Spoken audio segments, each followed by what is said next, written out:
Shalom Mbak Ana. Shalom Pak Iya. Yusuf. Apa kabar Mbak Ana? Malam. Baik, Selamat baik. malam. Suara saya Malam. jelas ya? Suara Iya, saya ya, jelas? jelas Pak. Ya. Terima kasih ya Mbak Ana ya sudah mau hadir Iya, Pak. dan mau berbagi dan Sama-sama, apa yang telah Pak. Tuhan kerjakan di dalam hidup Mbak Ana. Mbak Ana bisa ceritakan secara lengkap kepada Oh, kami iya. supaya itu bisa menjadi berkat. Tentunya Ya. dimulai dari latar belakang dulu ya. Silakan Mbak Ana. Waktu dan tempat saya serahkan kepada Anda. Iya. Salam semuanya. Selamat malam. Saya Fitriana, dipanggilnya Ana. Saya dari kecil udah dididik Islam sama orang tua saya dan latar belakang keluarga saya juga Islam, dari nenek sampai kakek sampai keluarga orang tua juga semuanya Islam. Terus apa sih namanya, ya fanatik lah gitu dengan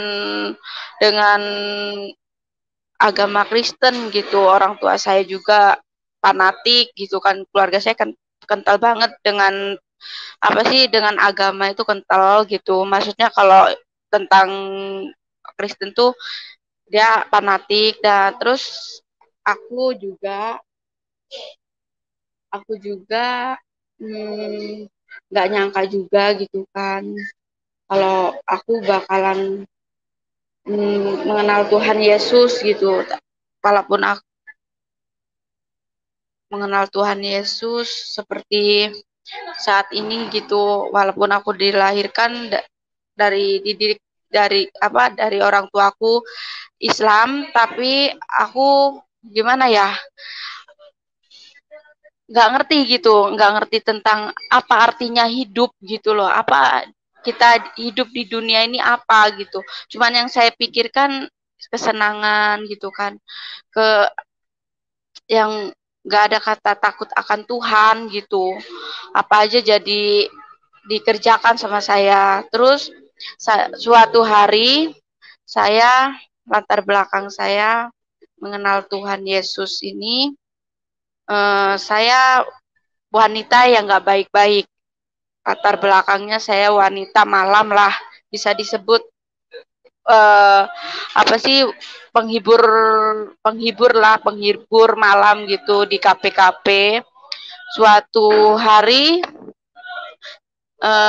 saya bertemu dengan Kak Santo, Pendeta Santo, sama Kak Matthew ya. Itu dia mencari sahabat saya suatu hari itu, mencari sahabat saya yang bernama Yuni. Sedangkan sahabat saya itu udah nggak ada di situ, di tempat kerjaan saya. Terus ternyata Kak Santo itu tujuannya menyebarkan agama Kristen gitu kan. Nah, agama ini Kristen. Nah, terus suatu hari sebelum saya ketemu mereka, dulu-dulunya memang saya pernah mendengar tentang Kristen gitulah, agama Kristen, tapi saya belum percaya gitu kan, belum gitulah, itu murtad gini-gini gitu kan. Tapi suatu hari saya ketemu mereka, saya memang sakit, lagi posisi sakit lah gitu, yang kayak saya nggak baik hubungan saya sama orang tua saya selalu bantah orang tua saya selalu nggak punya nggak punya kasih sayang buat orang tua saya. Sama orang juga saya selalu emosi, selalu selalu merendahkan, selalu sombong gitulah. Dikit-dikit orang ngomong gini emosi, dikit-dikit emosi gitulah.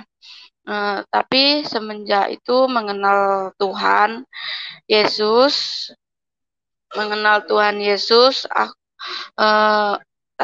tapi sebelum itu mengenal Tuhan Yesus, udah percaya sih separuh gitu kan Kak.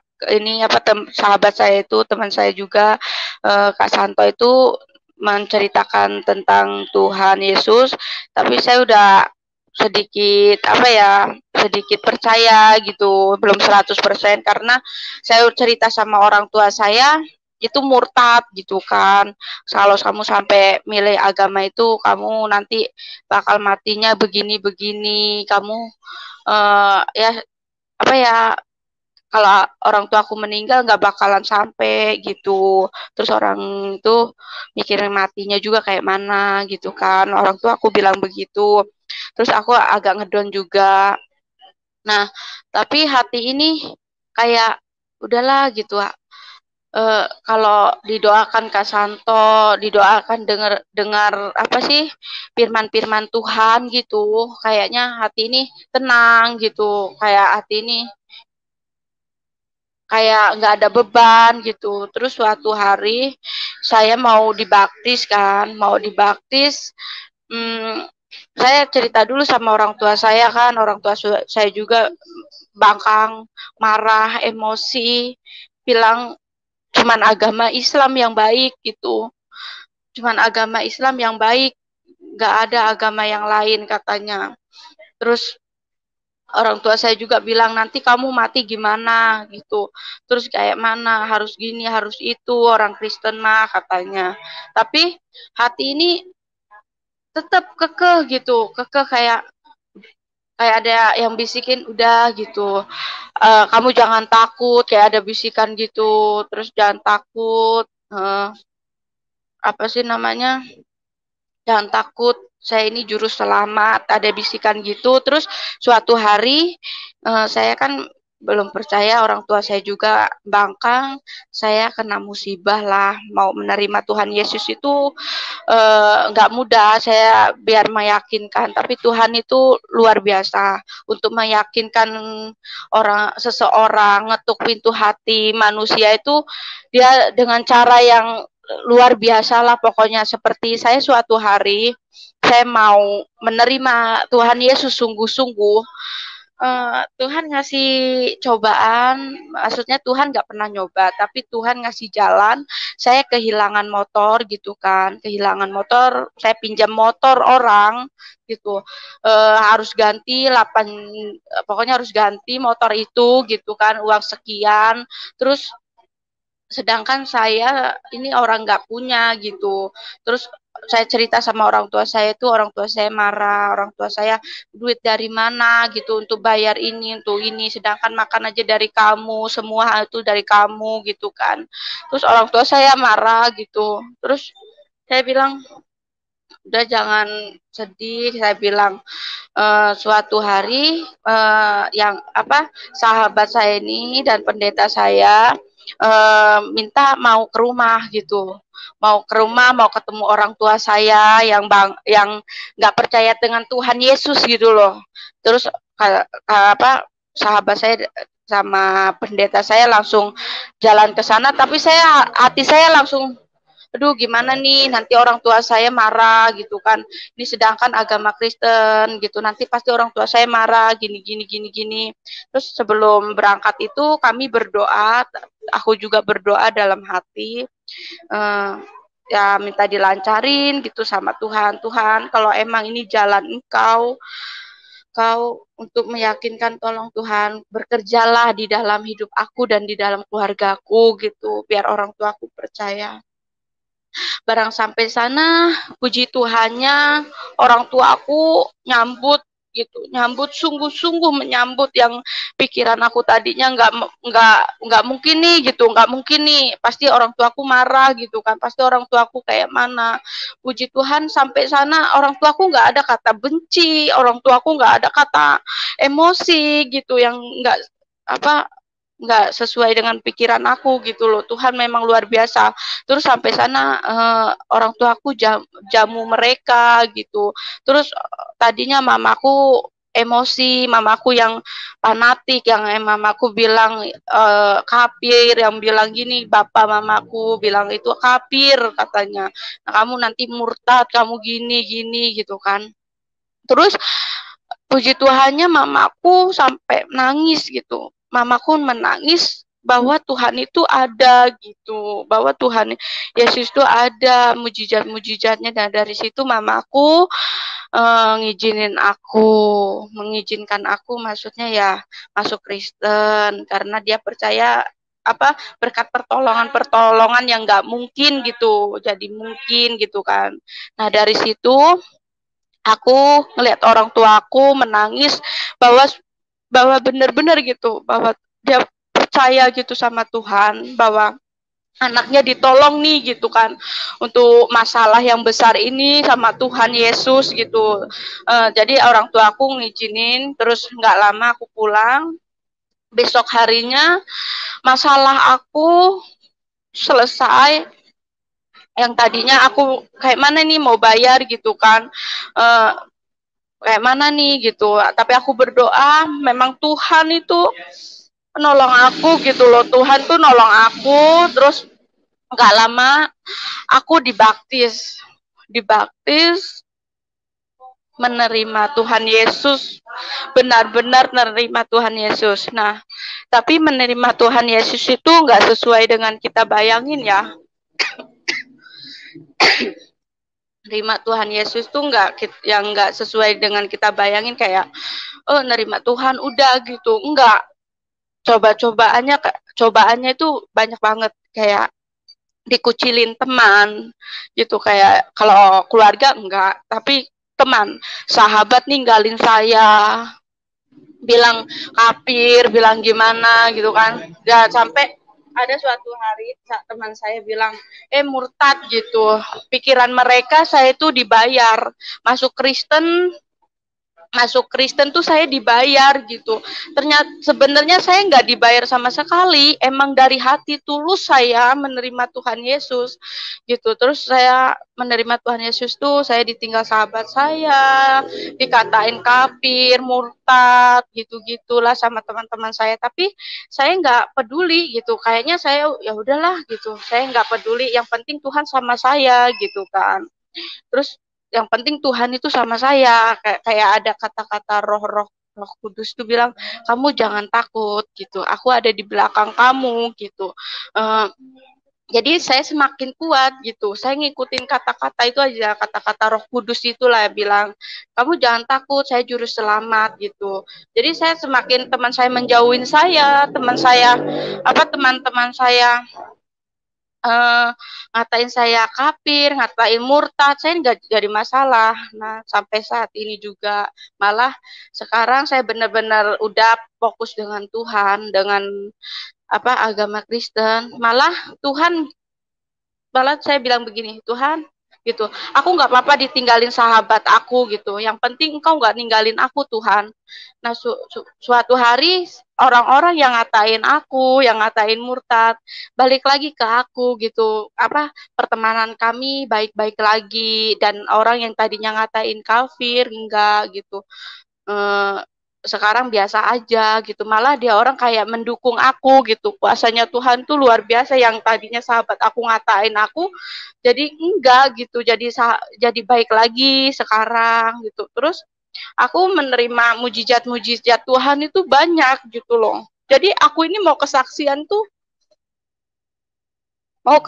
tuh bingung gitu loh, dari mana gitu, soalnya aku ini seorang ibaratnya tuh dunia malam gitu, wanita malam, wanita penghibur gitu, yang nggak punya akhlak, yang nggak punya yang nggak punya takut akan Tuhan gitu, yang nggak takut segala-galanya, apapun jadi halal gitu, haram pun jadi halal. Tapi semenjak mengenal Tuhan Yesus tuh ngubahin saya gitu, ngubahin secara pelan-pelan gitu. Walaupun Tuhan itu nggak langsung jebret kamu berubah, itu enggak gitu. Tuhan itu secara pelan-pelan, kayak seperti saya tadinya sekarang aku tuh takut gitu kok tak minum gitu. Terus Tuhan itu, mujizat Tuhan yang saya terima tadinya saya nggak punya kasih sayang buat orang tua saya, sekarang saya punya kasih sayang, punya kangen, punya rindu sama kedua orang tua saya, terus sama keluarga saya, sama adik-adik saya punya kasih sayang gitu sama mereka. Terus tadinya saya orangnya emosian, pendendam. Semenjak saya menerima Tuhan Yesus, saya tuh nggak pernah pendendam. Orang mau ngatain saya apapun, gimana pun, saya paling berdoa pengampunan aja gitu. Kayak bener-bener berubah lah gitu, yang dulunya pendendam, terus emosi, segala-galanya, itu udah hilang gitu. Tuhan apa sih, ngobatin hati aku gitu. Kayak mujizatnya banyak banget lah yang aku terima gitu. Tadinya hidup ini tahun 2020 ke belakang, hidup aku tuh nggak berarti. Aku tersadar hidup aku tuh nggak berarti. Aku cuman ngabisin waktu yang sia-sia gitu, yang berbuat dosa, buat berzina, buat yang segala-galanya ternyata gitu. Tapi 2021 mengenal Tuhan Yesus sampai 2022 ini, hidup ini berarti gitu. Ternyata hidup ini nih ada takut akan Tuhan gitu. Semuanya harus patuhin aturan Tuhan gitu kan. Aku sekarang mujizatnya ya, aku berubah lah gitu. Berubah menjadi yang lebih baik. Dan keluargaku sekarang juga damai. Semuanya damai. Walaupun dulu aku bergantungan dengan manusia gitu. Sebelum mengenal Tuhan saya bergantung dengan manusia. Tapi sekarang aku nggak bergantungan dengan manusia. Aku sekarang bergantung dengan Tuhan. Aku nggak pernah kecewa. Sehidup aku sekarang aku serahkan sama Tuhan Yesus itu, aku nggak merasakan sakit hati, nggak merasakan kecewa, nggak merasakan sendiri, nggak merasakan aku tuh kayak dikucilin, itu nggak. Aku banyak mengalami mujizat-mujizat itu gitu loh, seperti ya semuanya lah gitu. Yang tadinya aku berpikir aku ini orang nggak punya gitu kan, pasti aku bakalan dikucilin, aku bergantung dengan manusia, selalu sakit, tapi aku serahkan semuanya sama Tuhan, bergantung dengan Tuhan, apapun ternyata nggak pernah sakit. Tuhan itu luar biasa bagi aku gitu sampai saat ini. Sampai saat ini sih gitu ya. ya. Haleluya, luar biasa. Haleluya, amin. Ya,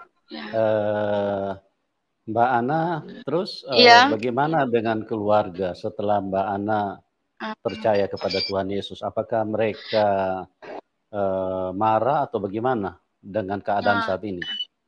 Enggak, keluarga saya pertama-pertamanya aja belum mengenal Tuhan Yesus, tapi ketika sahabat saya dan pendeta saya ke rumah melihat mujizat yang anaknya punya masalah besar gitu, kayak mana nih gitu, sedangkan makan aja mereka minta kekurangan gitu, harus ganti sekian, ya didoakan. Terus mama saya percaya sampai sekarang, puji Tuhannya mama saya masih nggak marah, mengizinkan saya gitu kan.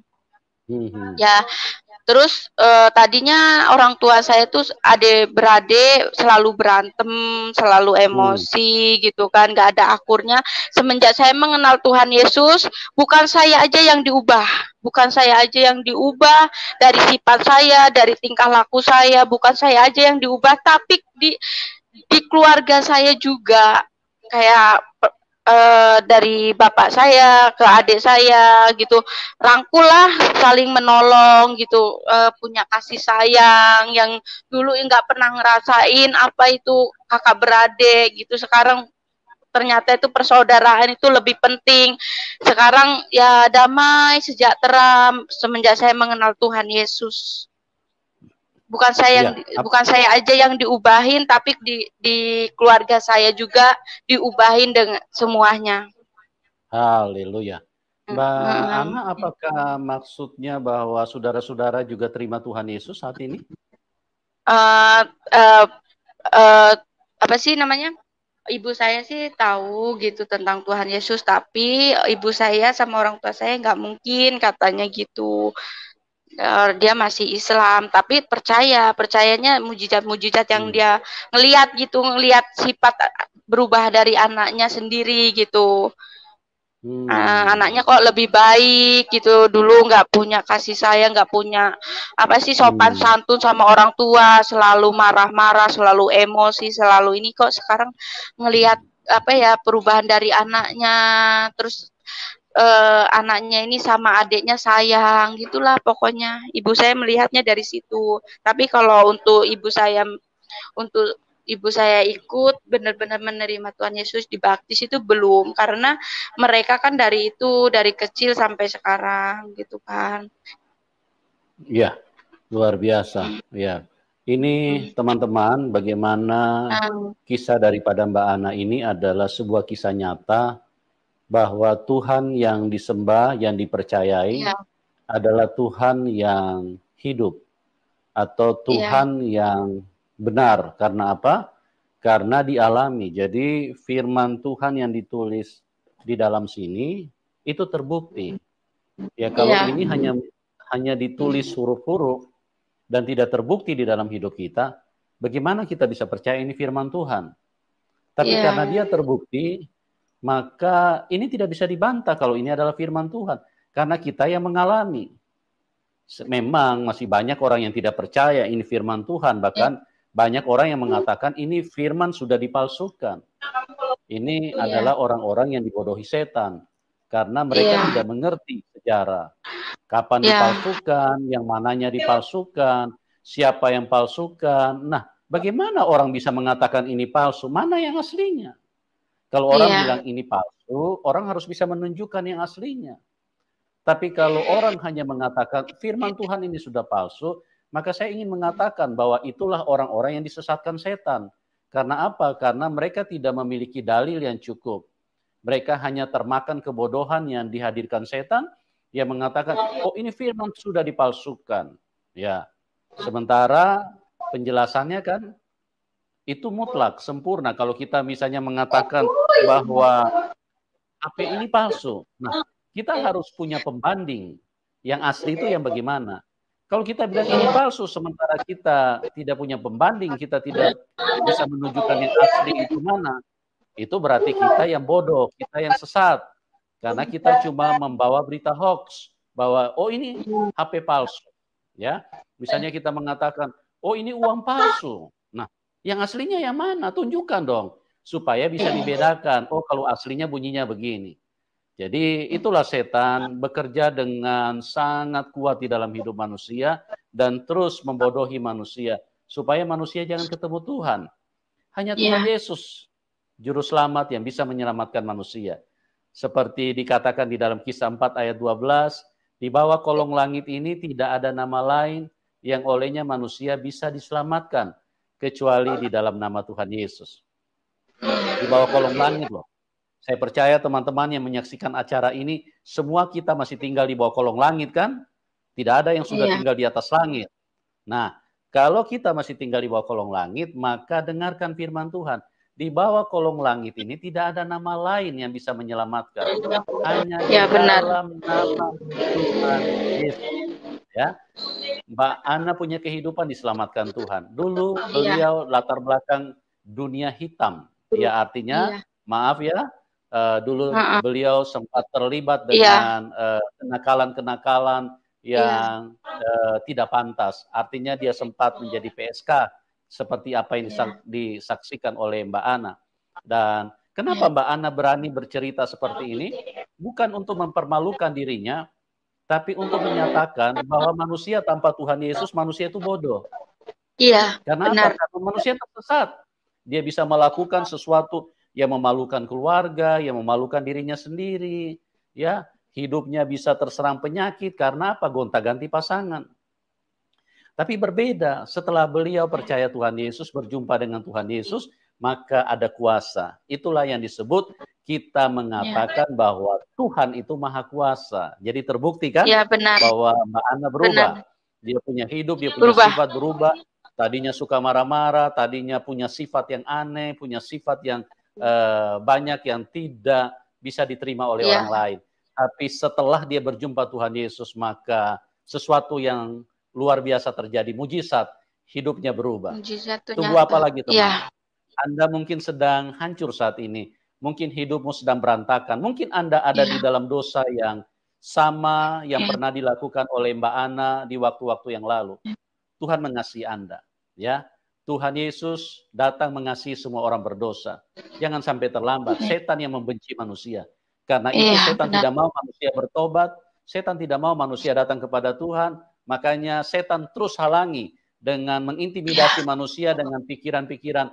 Masa Tuhan berkolor? Masa Tuhan lahir dari rahim wanita? Masa Tuhan mati di salib? Nah, ini pikiran-pikiran setan yang memenuhi hidup manusia sehingga akhirnya manusia tidak ketemu dengan Tuhan. Dan puji Tuhan luar biasa sekali kesaksian yang dinyatakan oleh Mbak Ana di dalam Tuhan Yesus ini menelanjangi setan supaya kita telanjangi bahwa di luar Tuhan Yesus manusia sangat rentan dengan kesesatan. Manusia sangat mudah untuk diikat sama setan. Dan Tuhan Yesuslah yang menjadi juru selamat yang bisa mengubahkan hidup manusia. Oke, Mbak Ana, saya mau bertanya sedikit nih. Ya, di dalam ikut Tuhan kan Mbak Ana mungkin pernah baca Tuhan Yesus berkata bahwa kita harus pikul salib dan sangkal diri. Pernah baca itu ayatnya, Mbak Ana? Halo, Mbak Ana? Mbak Ana? Ya, Mbak Ana? Iya, halo. Halo, Shalom. Ya, bisa dengar? Dengar, Pak Yusuf. Ya, oke. Mbak Ana, saya mau tanya nih, pernah baca nggak ayat di dalam Alkitab bahwa kita kalau mau mengikut Tuhan Yesus harus pikul salib dan sangkal diri? Pernah baca ayatnya? Iya, pernah. Pernah baca ya? Jadi firman Tuhan itu tidak pernah ada yang ditutup-tutupi. Semua jelas terang benderang. Yang suka ditutup-tutupi itu setan. Iya, benar. Suka ditutup-tutupi itu adalah cara-cara setan licik. Makanya itulah sebabnya kalau firman Tuhan itu diterjemahkan langsung ke bahasa di mana Injil itu diberitakan. Misalnya di Indonesia, diterjemahkan langsung ke bahasa Indonesia. Kenapa? Karena itu menunjukkan bahwa Injil itu adalah kebenaran. Itulah sifatnya terang. Semua orang harus tahu. Kalau kita pakai bahasa asing, maka orang kan bingung. Ini apa sih artinya? Kan banyak orang tidak mengerti.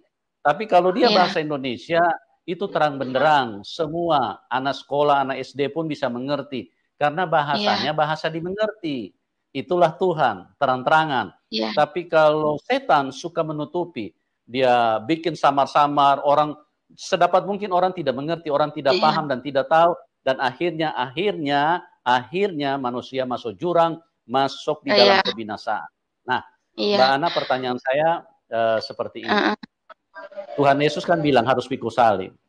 Nah, kira-kira komitmen apa yang Mbak Ana bisa berikan kepada Tuhan dan juga kepada teman-teman yang menyaksikan acara ini, kalau seandainya ada aniaya di dalam perjalanan iman Mbak Ana, apakah Mbak Ana mau terus ikut Tuhan atau mungkin mengatakan goodbye Tuhan Yesus, saya mau ikut yang lain? Kira-kira apa komitmen Mbak Ana kepada Tuhan Yesus? Silakan. Kalau saya tetap saya ikut Tuhan Yesus, seperti Tuhan Yesus yang memikul salib. Tuhan Yesus memikul salib, dicambuk, disiksa, di apa sih namanya itu? Disalib gitu sampai tangannya berdarah, badannya sampai dia meninggal gitu, wafat untuk manusia. Jadi saya juga harus seperti kayak Tuhan Yesus gitu. Walaupun nanti ke depannya saya mau diancam kayak mana, pencobaannya kayak mana, saya nggak akan berubah karena saya udah kekeh iman saya untuk Tuhan Yesus gitu. Orang Tuhan Yesus aja berkorban buat manusia gitu. Masa kita mau mengikut Tuhan Yesus separuh-separuh? Nggak mungkin Aku dalam diri aku nggak ada pikiran aku mau ninggalin Tuhan Yesus. Apapun terjadi, aku milik agama Kristen, aku tetap meluk salib. Aku tetap memikul salib seperti apapun penderitaanku, tetap aku seperti Tuhan Yesus menebus dosa-dosa manusia gitu. Aku nggak ada untuk ninggalin Tuhan Yesus, itu nggak ada. Karena Tuhan itu, karena Tuhan itu ngetuk pintu, manusia itu nggak milih, nggak memandang rupa, nggak memandang segala-galanya, nggak seperti dunia. Kalau dunia itu memandang rupa gitu. Kalau Tuhan itu nggak memandang rupa. Kamu mau banyak dosanya kayak apa, seperti saya. Dosa saya ini udah berkeruh-keruh, udah ibaratnya itu berkarat, itu udah nggak bisa dibersihkan gitu ini. Tapi Tuhan ngetuk pintu hati saya, malah Tuhan mau nyelamatin saya gitu. Luar biasa Tuhan, nggak memandang saya wanita malam kayak gimana enggak. Malah Tuhan nyelamatin saya, diketuk pintu saya, hati saya. Dia menyelamatkan saya dari dosa-dosa yang saya buat gitu. Itulah. Jadi kalau untuk ninggalin Tuhan Yesus, kalau saya nanti ke depannya saya bakalan ikut Kristen, susahnya kayak gini nggak bakalan. Karena Tuhan Yesus aja memikul salib aja luar biasa sakitnya. Sampai dicambuk, sampai dikasih duri palanya, sampai berdarah. Yaitu berkorban buat manusia. Itu. Ya, luar biasa ya komitmen dari seorang Anna, bagaimana dia merasakan kasih Tuhan, bagaimana dia merasakan kebenaran, bagaimana dia mengalami Tuhan di dalam hidup ini. Itulah yang membuat hidupnya teguh. Dia tidak akan meninggalkan Tuhan, sekalipun apapun yang terjadi. Jadi dengan perkataan lain bahwa Tuhan Yesus itu harga mati ya Mbak Ana. Seperti itu. Iya, nggak bakalan saya ini. Ya. Karena memang, nanti suatu hari ada orang, kamu gini, ayo gini, enggak. Saya tetap entah dari keluarga saya apa gimana gitu, tapi saya nggak peduli lagi dengan keluarga saya karena saya udah merasakan Tuhan itu luar biasa lah. Tuhan itu menyembuhkan saya, memulihkan hati saya. Di saat saya susah, di saat saya senang, di saat saya terpuruk, di saat saya banyak dosa, Tuhan itu menemani saya gitu. Nggak milih-milih, nggak memandang rupa. Ya, itulah perjalanan iman dari seorang Anna. Bagaimana dia mengalami Tuhan secara luar biasa. Dan dia berkomitmen sekalipun dia harus kehilangan nyawa, dia tidak akan meninggalkan Tuhan. Sebab itu sudah ada di dalam firman Tuhan. Kalau siapa yang mengasihi nyawanya lebih daripada aku, dia akan kehilangan nyawanya. Tapi siapa yang mengasihi Tuhan lebih daripada nyawanya sendiri, maka dia tidak akan kehilangan nyawanya. Karena Tuhan Yesuslah Juru Selamat. Ya, jangan sampai Anda terlambat teman-teman. Bagaimana Tuhan, tadi Mbak Ana sudah katakan bahwa Tuhan Yesus itu tidak memandang rupa. Iya. Kalau manusia memandang rupa, kalau tokoh-tokoh agama memandang rupa, ya mungkin kalau kita datang ke gereja, kita cuma naik, cuma naik sepeda motor, sambutannya mungkin kurang. Tapi kalau kita bawa mobil mewah, bisa-bisa langsung duduk di depan kita. Karena apa? Karena memang sudah umum itu, bahwa manusia itu selalu memandang rupa. Jadi kita bersyukur bahwa Tuhan Yesus tidak memandang rupa. Bahkan banyak tokoh Alkitab yang hebat-hebat, semua dari latar belakang yang rendah. Seperti misalnya Daud, dia hanya seorang penggembala. Dia bukan istilahnya, dia bukan legislatif, dia bukan yudikatif, ahli hukum. Ya, dia bukan senator, dia bukan juga seorang menteri, tapi dia cuma seorang penggembala domba. Tapi Tuhan tidak memandang rupa, ya. Orang tuanya bisa memandang rupa karena apa? Karena Daud tidak dihadirkan pada saat pesta mau pengurapan seseorang yang dipilih oleh Tuhan. Ini luar biasa bahwa keluarganya memandang rupa, pikirnya, ini Daud ini kerjaannya kotor-kotor, mungkin jorok, mungkin bau karena dia cuma gembala ternak. Untuk apa dihadirkan di dalam pesta? Tapi itulah Tuhan. Karena Tuhan melihat hati. Betapa luar biasanya cinta Daud kepada Tuhan. Dan ini adalah satu pembelajaran di dalam kehidupan kita. Kalau engkau datang kepada Tuhan, hanya dibutuhkan cintamu yang sungguh-sungguh. Apakah engkau mengasihi Tuhan? Yang percaya. Ataukah engkau mengasihi mujizat? Banyak manusia, banyak orang Kristen, dia cuma mengasihi mujizat. Dia datang kepada Tuhan, dia tunggu mujizat. Kalau Tuhan tidak buat mujizat, maka dia mulai anggot-anggotan. Dia mulai ogah-ogahan dengan Tuhan. Ya, biasanya 1 minggu 3 kali datang ibadah, dia mulai kurangi 1 minggu 1 kali saja. Bahkan dia bisa anggot-anggotan lagi. Nanti 1 bulan cuma 1 kali dia datang ibadah. Itulah manusia. Tapi Tuhan mengasihi semua manusia. Luar biasa. Mbak Ana, kira-kira Mbak Ana punya pesan apa nih? Singkat saja kepada teman-teman yang belum kenal Tuhan, ya, supaya Mbak Ana kan sudah ditolong Tuhan Yesus, sudah diselamatkan. Kira-kira pesan apa yang Mbak Ana mau berikan kepada teman-teman yang ada di dalam link ini yang belum kenal siapa Tuhan Yesus? Silakan Mbak Ana, singkat saja. Pokoknya yang di luar sana yang belum mengenal Tuhan Yesus, jangan takut ajaran Tuhan, karena Tuhan itu nggak pernah memandang rupa, latar belakang seperti apa, Tuhan tidak pernah memandang rupa. Jadi yang di luar sana harus percaya mujizat-mujizat Tuhan itu ada. Ya, harus percaya juga sama kalau ketika Tuhan sudah benar-benar mengetuk hati manusia, Tuhan tuh gak memandang apa-apa, yang penting yang di luar sana jangan takut ajaran Tuhan. Nah, itu aja sih, Pak. Ya. Ya, karena kita memang perlu, teman-teman, untuk berjumpa dengan Tuhan yang benar. Karena kita sadar bahwa di dalam dunia ini banyak penyesatan. Dan itu sudah dimulai dari Taman Eden. Bagaimana Adam dan Hawa kan tersesat. Tuhan bilang jangan makan buah itu, tapi iblis bilang makan saja. Ya, kalau kamu makan nanti kamu jadi sama seperti Allah. Ini penyesatan-penyesatan yang diberikan oleh setan. Padahal Tuhan sudah bilang kalau kamu makan itu nanti kamu mati. Tapi manusia lebih memilih perkataan setan. Makanya sampai saat ini banyak manusia lebih senang dibohongin. Kalau dicerita tentang kebenaran, dicerita tentang Tuhan Yesus, mereka nggak mau percaya. Malah mereka mengejek, mereka bilang, ini berbohong, ini orang Kristen dari lahir, dan segala macam mereka menyerang. Tapi tidak apa-apa, yang rugi juga bukan kami.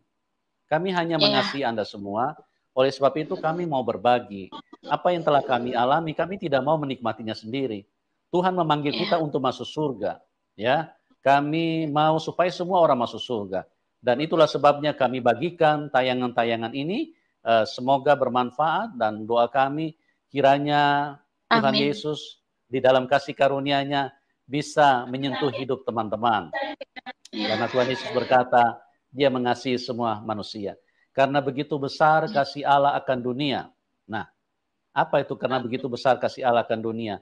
Yaitu Dia mengasihi semua manusia. Ya. Dan oleh sebab itu Dia memberikan anaknya yang tunggal supaya setiap orang yang percaya kepadanya tidak binasa. Nah, Tuhan Yesus mengasihi Anda. Tuhan Yesus mengasihi siapapun. Dia tidak pilih apapun latar belakang. Sekalipun engkau tidak percaya kepada Tuhan Yesus, sekalipun engkau antikris, sekalipun engkau menghina Tuhan Yesus, engkau berkata, Tuhan disalib, Tuhan telanjang, Tuhan berkolor, Tuhan lahir dari rahim wanita. Tuhan tetap sayang Anda. Karena kasih-Nya tidak berubah. Dia tidak dipengaruhi dengan penghinaan-penghinaan yang Anda kerjakan. Karena kasih-Nya lebih besar daripada semua kejahatan manusia. Itulah Tuhan. Tapi kalau kasih manusia terbatas. Kalau Anda dihina, pasti Anda akan balas minimal hinaan yang sama. Kalau perlu plus pukulan. Supaya apa? Supaya Anda tumbang. Dan itulah manusia. Ya, manusia itu mata ganti mata. Gigi ganti gigi, ya. Kalau perlu plus telinga. Jadi kalau gigi Anda memukul giginya, kalau perlu gigimu dan telingamu juga dipukul sama manusia. Karena apa? Karena manusia begitu. Makanya kalau didengar bahasa-bahasa yang kita dengar di media, selalu manusia mengatakan hukum dia seberat-beratnya, hukum dia. Jangan kasih ampun, hukum dia seberat-beratnya. Itulah manusia. Tapi kalau Tuhan beda. Tuhan Yesus akan mengajarkan suatu pengajaran yang luar biasa. Dia berkata, ampunilah mereka, sebab mereka tidak tahu apa yang mereka perbuat. Luar biasa kejahatan manusia. Manusia menginginkan Tuhan mati, manusia menginginkan Tuhan disalib. Tapi Tuhan berkata, ampuni mereka. Ya, makanya Tuhan berkata juga dalam firman yang lain, jika kamu ditampar pipi kanan, berikan pipi kiri. Mau cari di mana? Tidak ada manusia yang bisa mengajar begini, teman. Oleh sebab itu, mengenal Tuhan yang benar itu simple, mengenal Tuhan yang benar itu sangat mudah, jangan sampai disesatkan. Oke? Terima kasih buat Mbak Ana atas kesaksian yang luar biasa. Saya berdoa Mbak Ana akan dipakai Tuhan luar biasa, dan setialah. Karena Tuhan berkata, hanya orang yang bertahan sampai kepada kesudahannya, dia akan diselamatkan. Banyak orang tidak bertahan sampai kesudahannya. Tapi yang bertahan sampai kepada kesudahannya, dia akan diselamatkan. Dan bagi teman-teman yang diberkati, silakan dukung Mbak Ana, nanti nomor rekeningnya kami taruh di layar deskripsi. Dan bagi semua teman-teman yang hadir di dalam link ini, doa kami buat Anda semua, Tuhan Yesus mengasihi kita semua, Tuhan Yesus berkati kita semua, dan kita akan berjumpa di program selanjutnya, dan salam kemenangan.